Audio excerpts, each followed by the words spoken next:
ஆரம்பணும் தான் முடிவுன்னு ஒன்று இருக்குது, இல்லாமல் கிடையாது. இப்போ இடத்த வாங்கிட்டீங்கப்பா, ஆனால் வீடு கட்ட முடியல, அந்த வாங்கின காசும் கட்ட முடியல, எங்கேயோ தடங்கள் இருக்குது, போய் பார்க்குறீங்க, அங்கே செய்வனை வச்சுருக்கான்னு சொல்லிட்டேன். நீங்கள் என்ன பண்ணணும்? அப்போ அந்த என்ன போய் பண்ணணுன்னா, அந்த மண்ணை எடுத்து வந்து சோதித்து பார்த்து அது என்ன இருக்குது, இது உங்களுக்கான பட்ட செய்வினையா அதை பார்க்கணும்.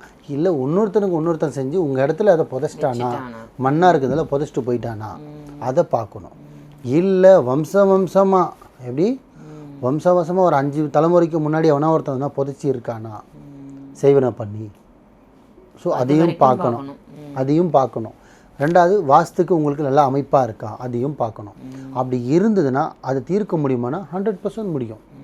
ஏன்னா செய்வனை போட தெரியாதவனுக்கு செய்வனை எடுக்க தெரியாதா? புரியுதுங்களா? ஸோ எல்லாத்துக்கும் அவன் ஆரம்பம் தான் முடிவு இருக்குது, ப்ளஸ்ஸு மைனஸ்ஸு. ஸோ அந்த செய்வனை எடுத்துகிட்டு அப்போ உங்களோட பேர், அம்மா பேர், உங்கள் பேர் டீட்டெயிலாக வச்சு அந்த மண்ணில் சில ஓதிலாம் முடிச்சுட்டு சில கலசத்தில் அந்த பொருளை அடைச்சி கொடுத்து அந்த கலசத்தை கொடுத்து நீங்கள் 1 அடி 1.5 அடிக்கு பள்ளம் எடுத்து உள்ளே புதைக்க சொன்னோன்னா அப்போ அந்த மண் உங்களுக்கு சொந்தமாகும்.